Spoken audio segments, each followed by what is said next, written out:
Two Wisconsin colleges joined forces to offer a chance to train more nurses across the region.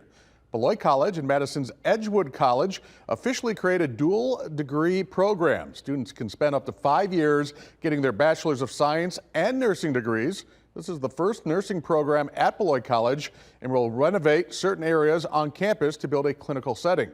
Officials say this program will start in May of 2025 and will help fill the need of nursing shortages.